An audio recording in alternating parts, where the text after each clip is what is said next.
तेजा, चंद्रमा में थोड़ा शीतल प्रकाश है, यही कह सकते हैं। सूर्य में गर्मी ज्यादा है और चंद्रमा में शीतल प्रकाश है। सस्वृत्ति तेजा वो अवभास्कम वर्तते, जो प्रकाशित करता है जगत को। और यज्ञ अग्नो, जो अग्नि में, अग्नि किसको कहते हैं?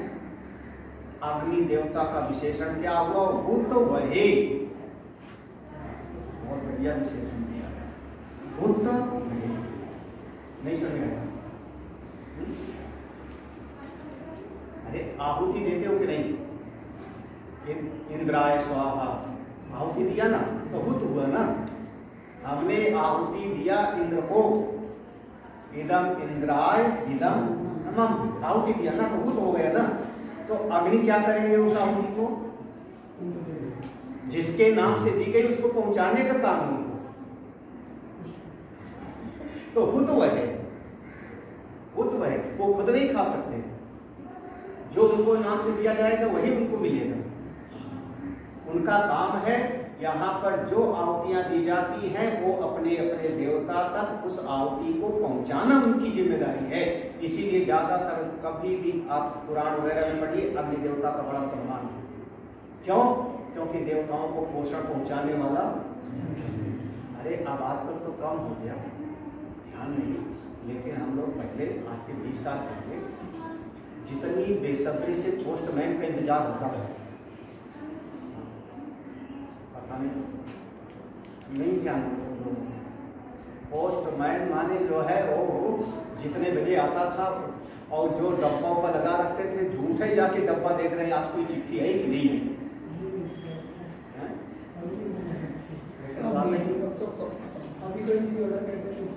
हाँ, कोरियर से ऑर्डर कर देता हूँ। अब आजकल कोरियर से कोई ऑर्डर कर दिया, कोरियर आने वाला है तो फिर मोबाइल लेके बैठे नहीं, आने वाला है, आने वाला है। तो जैसे वो सामान लेके आ रहा है तो आप इंतजार करते हो। ऐसे देवता लोग अग्नि देवता के अनुग्रह पर टिके हुए हैं, क्योंकि जीव यहाँ जब आहुति देता है तो अग्नि देवता उसको अमुक अमुक देवता तक पहुँचाने का उनकी जिम्मेदारी है। इसलिए विशेषण दिया बुद्ध वहे, ये जो अग्नि में प्रकाश शक्ति है, तेजो विद्धि, वो तब तेजो वह प्रकाश भी विद्धि विजानी है। विद्धि माने विजानी, जानो, क्या जानो? मामकम मदीय मम, मेरा विष्णु का, मैं परमात्मा का ही तेज समझो। तद ज्योति, उस परमात्मा के ही प्रकाश से प्रकाशित हो रहा है। अब तीनों को ले लिया, एक ही अग्नि, चंद्रमा और सूर्य, इन तीनों के भीतर जो प्रकाश की सामर्थ्य है वो मेरी ही सामर्थ्य है। अथवा या दूसरे तरीके से समझो, अब आगे जो है उनकी सत्ता जिसके कारण है तो उसको कहेंगे। दोनों को समझना। जैसे क्या कहोगे? जैसे अब देखो, हम कहेंगे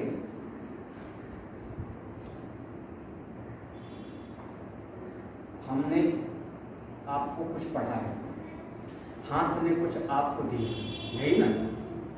हाथ ने दिया, आपके इंद्रियों ने कोई व्यवहार किया, तो आप कह सकते हो कि ये जितना व्यवहार हुआ वो सब परमात्मा की शक्ति से, यही ना?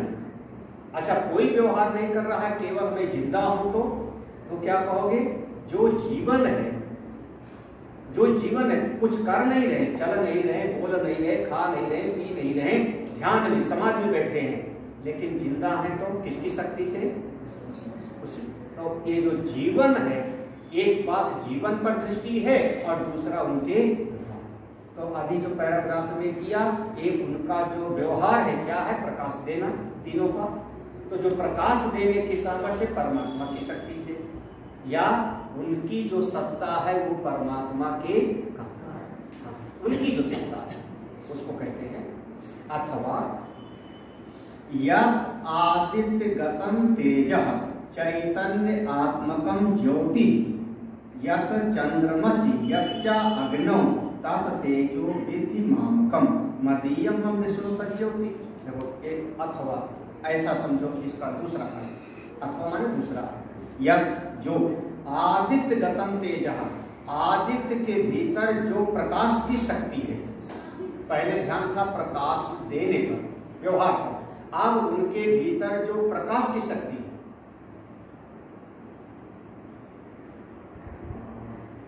धन होना और दान करना दोनों में फर्क है कि नहीं? बहुत अंतर है। एक आदमी के पास धन की शक्ति है तो हमने कहा वो धनवान है, और दूसरे उसी धन से जब उसने कुआं बनवाया, अन्य क्षेत्र चलवाया, तो आप कहते हो बड़ा पुण्यात्मा है। दोनों बात है ना। और कुछ ना करे तो अरे धनवान है, धन तो है ना उसके पास। उसी तरीके से दो दृष्टि है। अब वो सूर्य जो अपने प्रकाश में समाहित है, क्योंकि प्रकाश है तो प्रकाश देते हैं, इसलिए करें यत आदित्य कथम तेज चैतन्यात्मकम। जो सूर्य प्रकाश स्वरूप है, उनकी जिससे सत्ता है, उनका अस्तित्व जिसके कारण है, ज्योति यत चंद्रमसी, चंद्रमा की सत्ता जिसके कारण है, अग्नि की सत्ता जिसके कारण है, वो सब तेजो विद्धि मामकम, वो मेरी सत्ता से ही सत्तावान। नहीं स्पष्ट हो रहा? नहीं हो रहा। देखो, एक तो सूर्य व्यवहार कर रहे हैं, प्रकाश दिया, चंद्रमा ने प्रकाश दिया, तो प्रकाश पर ध्यान रख करके कहा गया कि ये प्रकाश देने की जो शक्ति है वो किसकी है? परमात्मा। ठीक है। फिर प्रकाश देने वाले 50 चीजें हैं। अब दूसरी दृष्टि कहां? जो सूर्य है, चंद्रमा है, आप कह रहे हो ना चंद्रमा है, अग्नि है, आप उसमें अभी 13वें अध्याय में आया था ना क्षेत्र वाले में अस्थि ना सत तन्ना सत, उनका जो है पना है वो किसकी सत्ता से है? परमात्मा की शक्ति से। अगर परमात्मा सत्ता ना देवे तो ना सूर्य, ना चंद्रमा और ना, तो एक उनका व्यवहार प्रकाश देना और दूसरा उनका अस्तित्व होना। जैसे मैंने कह दिया, एक तो मैं हूँ प्रवचन करने का, और दूसरा हो गया कि प्रवचन नहीं करता हूँ लेकिन मैं जिंदा हूँ। दो चीजें हो गई ना। मैं प्रवचन कर रहा हूँ और प्रवचन नहीं कर रहा हूँ, बोल नहीं रहा हूँ, खा नहीं रहा हूँ, चल नहीं रहा हूँ, लेकिन जिंदा हूँ। किसकी सत्ता से? उसी की सत्ता से। तो दोनों पर यह जो जीवनी शक्ति है, मेरी सत्ता है, वो भी परमात्मा से, और जो मैं व्यवहार कर रहा हूँ वो भी। ये दोनों बातें यहाँ सूर्य चंद्रमा आपने बताया। अब आगे एक प्रश्न उठाते हैं। ये जो आपने 3 नाम लिया, सूर्य, चंद्रमा और अग्नि, तो परमात्मा एक है कि नहीं? एकम सद विप्रा बहुधा वदन्ति, परमात्मा एक है, सर्वव्यापक है कि नहीं? एक है, सर्वव्यापक है। परमात्मा के भीतर कोई राग द्वेष है, पक्षपात है? तो फिर परमात्मा एक को प्रकाश करने की शक्ति देते हैं और दूसरे में प्रकाश की शक्ति क्यों नहीं देते?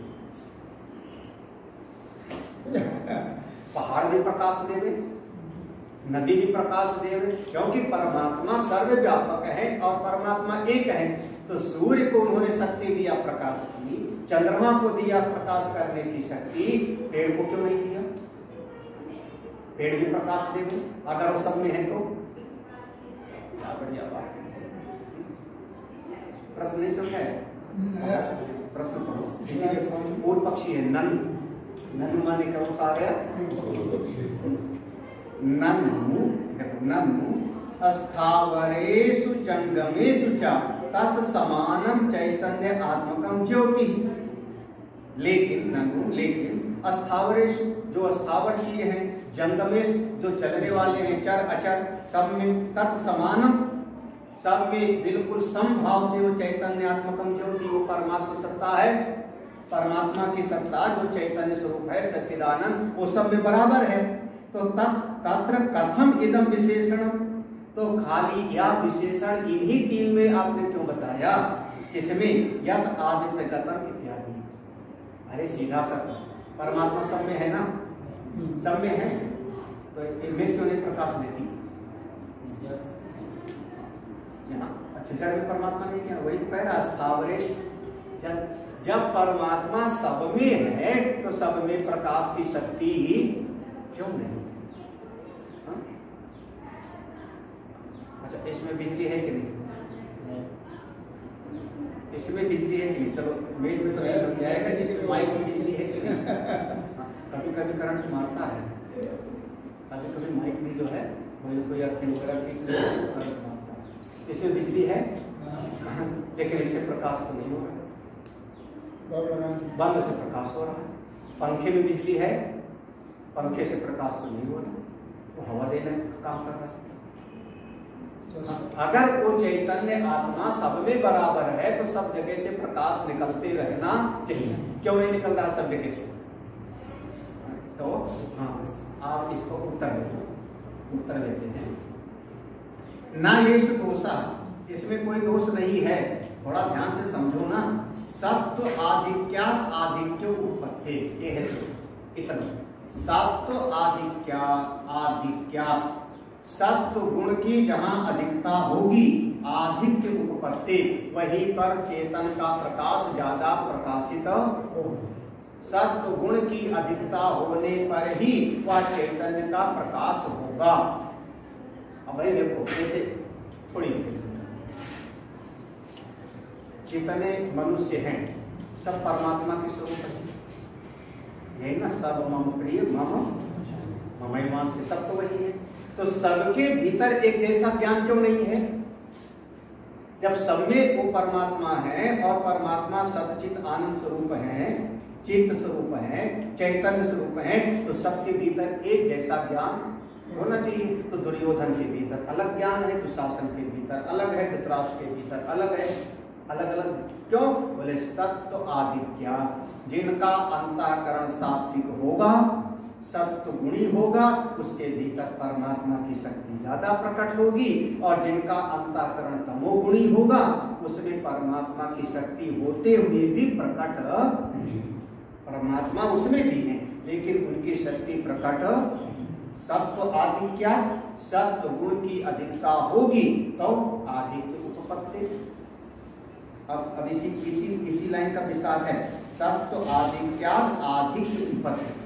उत्पत्ति माने युक्ति संगत है, उत्पत्ति माने नीति पूर्वक, युक्ति पूर्वक। ये कहा जा रहा है कि सत्व गुण, अरे आगे दृष्टांत देने वाले हैं, वो दृष्टांत अभी हम नहीं दे रहे हैं, आगे देखो भास्कर देखो। आदित्य आदिषु ही सत्वम अत्यंत प्रकाशम अत्यंत भास्वरम अतः तत्रैव अविस्तारम ज्योति इति तद विशिष्यते। कह रहे आदित्य सूर्य आदि जो है, सूर्य चंद्रमा और अग्नि आदित्य आदिषु ही सत्वम, वो सत्वगुणी है। अत्यंत प्रकाशम, उनमें प्रकाशित करने की सामर्थ्य है। अत्यंत भास्वरम, वो बिल्कुल प्रकाश स्वरूप है। अतः तत्र एव, इसलिए परमात्मा की शक्ति उनमें ही अविस्तारम ज्योति इति, उनके भीतर परमात्मा की शक्ति का विस्तार होता है। ताद विशिष्यते, उनके भीतर परमात्मा का वह सद्गुण प्रकट होता है। ना तो तत्र एव तद अधिकम इति, ऐसा मत समझ लेना कि उनके भीतर कुछ ज्यादा है। ना तो तत्र, जितना अग्नि में है उतने सूर्य में है, जितना सूर्य में है उतना पेड़ में भी है, जितना पेड़ में है उतना पत्थर में। परमात्मा सब में बिल्कुल बराबर है, लेकिन उनके भीतर प्रकाशित करने की सामर्थ्य ज्यादा है तो वो प्रकाशित ज्यादा करते हैं। सत्वगुणी के कारण, हाँ, उनके अंतःकरण में सत्व गुण ज्यादा है। इस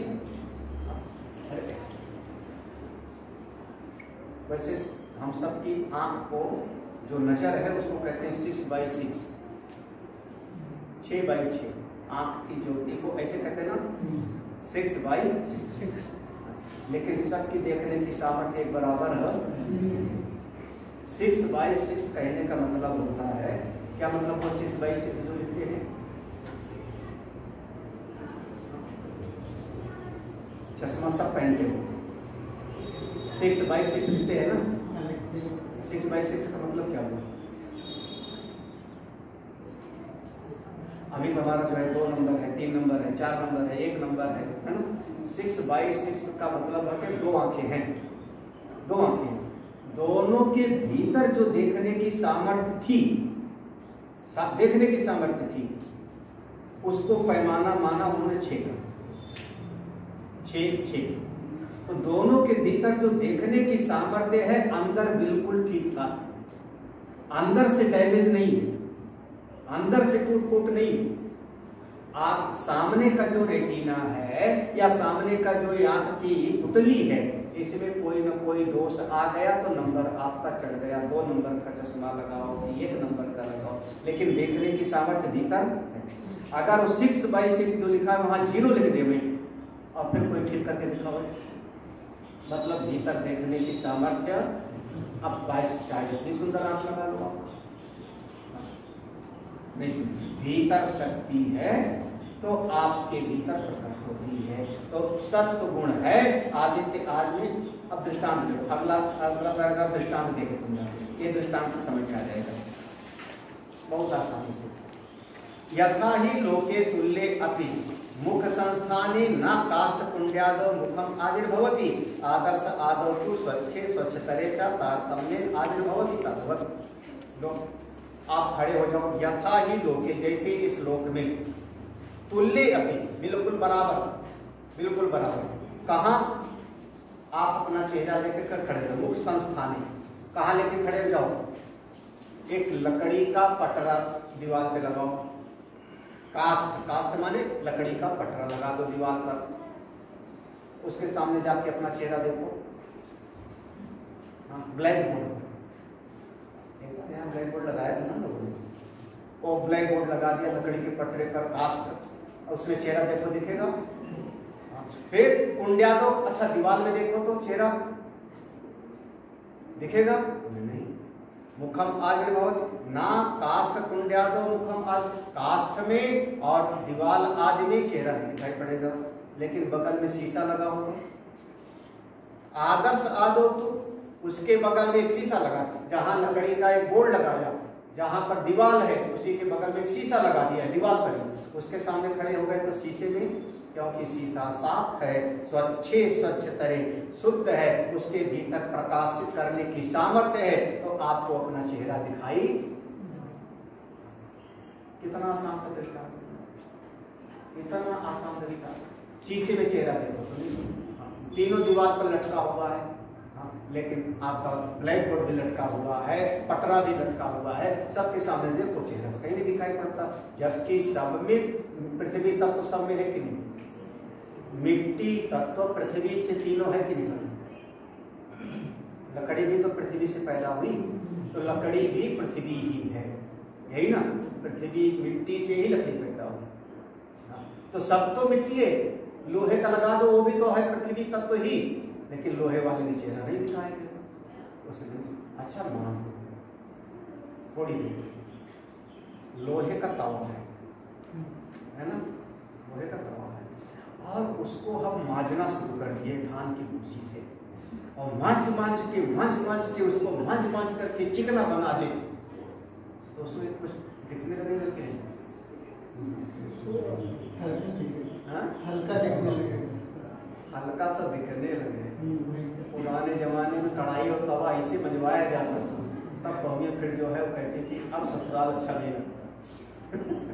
पुराने जमाने में पीतल का वो होता था, बटलोई और तवा, मांझ नहीं हो रहा है, वो चमका के रखो। आप सब लोगों को गैस मिल गए, उसमें काले नहीं होता है तो भूस। और वैसे भी अगर लोहे की अपनी अपनी क्वालिटी होती है, उसको मांझते खूब रख, जो पत्थर है इसी पत्थर को खूब घिसते जाओ। 2 पत्थर ले लो, 2 पत्थर ले लो, दोनों को घिसो, दिन भर घिसो, 2 दिन घिसो, 4 दिन बिल्कुल घिसते जाओ। जब चिकना हो जाएगा तो उस पत्थर में जो है आपका चेहरा हल्का सा दिखने लगेगा। नहीं सुना? स्टील की थाली में दिखता है आजकल, स्टील की थाली में दिखता है। और अब देखो है वो पत्थर ही, लेकिन जब आप घिसना शुरू कर दिए, घिसते तो अरे कम से कम इतना तो अंदर एक पत्थर है ना? वो जिस दिन वो पॉलिश करता है, वो मशीन चला करके घिर इसकी कटाई किया, जब पॉलिश करता है उसके बाद चमचमाता है ना, फिर पूरा का पूरा उसमें चेहरा भी हल्का सा छाया, तो उसके भीतर की शक्ति थोड़ी साफ सुथरी हो गई, तो आपका चेहरा दिखाई पड़ेगा। ऐसे जिसके भीतर सत्वगुण की अधिकता होगी उसको परमात्मा के स्वरूप का बोध होगा, जिसके भीतर नहीं होगा बिल्कुल स्पष्ट बताया, इसीलिए यहाँ दर्पण का और दीवार का दृष्टांत है। ऐसे सूर्य चंद्रमा आदि ऐसे हैं, परमात्मा सब में है, लकड़ी में, पत्थर में, सब जगह बराबर है, लेकिन जिनके भीतर चेतन के प्रकट होने की सामर्थ्य है वो चेतन वहां से सबके भीतर आत्मा, सब आत्मा, लेकिन जिसकी बुद्धि जगी हुई है उसकी बुद्धि में बहुत ज्ञान, बुद्धि नहीं जुटी है तो मूढ़ मूल। अगला श्लोक स्पष्ट है। किंच, और भी देखो, चार श्लोक एक साथ हैं, इसलिए 4 श्लोकों को थोड़ा सा। गामाविश्य च भूतानि, गामाविश्य च भूतानि, धारयाम्यमोजसा, धारयाम्यमोजसा, उष्णामि चौषधि सर्वाः, उष्णामि चौषधि सर्वाः, सोमो भूत्वा रसात्मकः, सोमो भूत्वा रसात्मकः।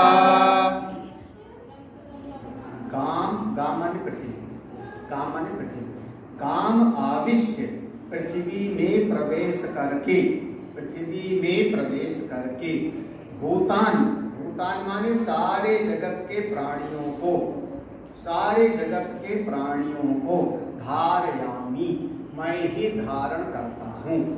पृथ्वी में प्रवेश करके, पृथ्वी में कैसे प्रवेश किया आपने? शक्ति से। फिर वही घटना होगा क्या? ओजसा, ओजसा माने अपना तेज धारण किया, वही तेज फिर अन्न में आया, उस अन्न को खाया गाय ने, मनुष्य ने, जिससे उनका जीवन चलता है। तो हम सबका जीवन ज्यादातर पृथ्वी से चल रहा है, माँ पृथ्वी की कृपा से, कि नहीं? अन्न मत कह देना, अन्न कहोगे तो इसको कहते हैं बहुत मोटी बुद्धि। अन्न कहाँ से पैदा हो रहा है? पृथ्वी में। अरे यहाँ तक कि अगर कोई मांसाहारी भी है, मांसाहारी है, सवेरे रात दिन मांस ही खाता है, तो मांस कहाँ से बनेगा? हाँ, अरे कोई ना कोई पशु होगा, और वो पशु मांस कहाँ से खाएगा? अरे वो पशु घास खाया होगा, हिरण खाया होगा, गाय खाई होगी, बैल खाया होगा, बिना वनस्पति के खाए मांस कहाँ से बनेगा? मांसाहारी आदमी भी पृथ्वी माँ के ही बने हुए तत्व को वो भाई मगरमच्छ है, मांसाहारी है, किसको खाएगा? किसको खा रहा है? बोले कोई ना कोई जानवर पकड़ के खाएगा। हिरण पानी पीने आया, उसी को खा गया, मछली अंदर से खा गया, सब का सब पृथ्वी तत्व से ही जिंदा रहते हैं। अहम ओजसा आविश्य पृथ्वी माँ में मैं अपने तेज से प्रवेश करता हूँ, और तेज से प्रवेश करके वनस्पति रूप में प्रकट होता हूँ, जिसको खा करके सारे जीव जीवित। देखो पोषणाम चा औषधि, पोषण कैसे करता हूँ? औषधि, औषधि माने वनस्पतियाँ, सर्व पृथ्वी माँ में जितनी वनस्पतियाँ पैदा होती हैं सबको मैं सब शक्ति प्रदान कर देता हूँ। कैसे? सोमो भूत्वा, मैं चंद्रमा की शक्ति से वर्षा कर देता। इसको समझना कि चंद्रमा का एक तेज है जो हमारी पृथ्वी पर पड़ता है तो वनस्पतियां उगती हैं, उनमें एक जीवन को चलाने की शक्ति पैदा हो जाती है। सोमो भूत्वा रसा, सोमो भूत्वा माने चंद्रमा होकर के, चंद्रमा होकर के मैं एक अमृत की वर्षा करता हूँ। अब आप लोग तो एक ही दिन अमृत वाला करते हो, खीर बनाते हो, एक दिन खीर बनाते हैं, कब है? शरद पूर्णिमा आने वाली तो होगी, इसीलिए तो याद आया मेरे ख्याल में 10 दिन बाद तो होगी। अच्छा मलमास है, लेकिन इसी महीने में थी ना, तो हम कहते हैं चंद्रमा से इसमें अमृत बरसेगा खीर में, वो सारी पृथ्वी में उसी से भगवान करे मैं ही सोमो भूत्वा, मैं ही सोम बन करके, और समस्त वनस्पतियों में, औषधि माने वनस्पति, वनस्पतियों में मैं शक्ति प्रदान, रस प्रदान कर देता हूँ, जिससे पुष्णाम सारे जीवों को पोषण प्राप्त। इस श्लोक का अर्थ समझ में आया? पृथ्वी माँ में मैं प्रवेश करके पृथ्वी को धारण करता हूँ। यहाँ 2 बातें हैं, पृथ्वी और पृथ्वी में उत्पन्न होने वाली वनस्पति। तो ऊपर की लाइन पृथ्वी का है। काम आविश्य पृथ्वी में प्रवेश करके मैं क्योंकि पृथ्वी माँ पर सारे जीव हैं, तो पृथ्वी को धारण करने का काम, जैसे 12 भगवान क्या किए, पृथ्वी की लाके स्थापना की। तो पृथ्वी माँ को, पृथ्वी पर सारे जीव हैं, तो पृथ्वी को धारण करने की शक्ति। फिर दूसरी बात हो गई नीचे की लाइन में, पृथ्वी से जो वनस्पतियां पैदा हो रही हैं, वो वनस्पतियों में जीवनी शक्ति मैं ही प्रदान करता हूँ। सोमो भूत्वा, मैं चंद्रमा होकर के रस वर्षा कर देता हूँ, जिससे वनस्पतियों में जीवन चलाने की शक्ति। दो बातें हैं यहाँ, एक पृथ्वी की धारण शक्ति, पृथ्वी जो हमको धारण कर रही, दूसरे वनस्पति। पढ़ लेते हैं क्लासेस का। हम सोच रहे हैं 15वां अध्याय जो है समाप्त हो जाएगा। गाम पृथ्वी, गाम माने गाम का अर्थ हुआ गाम पृथ्वी आविश्य प्रविश्य धारयामि भूतानि जगत अहम ओजसा बलेर्यत बलम कामराग विवर्जितम ऐश्वरम जगत विधारणाय पृथिव्यां प्रविष्टम येन पूर्वी पृथ्वी ना अधापतति ना विदीर्यते च। गाम माने पृथ्वी, पृथ्वी में, आविश्य माने प्रवेश करके, प्रविश्य, धारयामि धारण करता हूँ, भूतान, और पृथ्वी को धारण करूंगा तो सारे प्राणी भी इसी पर, किसको, जगत को। अहम, अच्छा इतनी बड़ी पृथ्वी को कैसे धारण करेंगे? भगवान कहते हैं अहम ओजसा बले, मैं अपने तेज से, अपने बल से पृथ्वी को धारण करता हूँ। कौन सा बल? 10वें अध्याय में भगवान ने कहा है काम बलम काम राग, मेरा बल वो बल है जहाँ कामना नहीं है और किसी एक विशेष से कोई आसक्ति भी।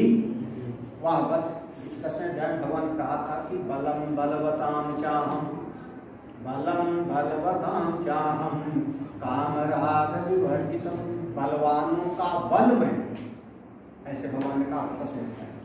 अभी मत ढूंढ, अभी जहां पढ़ा रहे हैं वहां पढ़ो।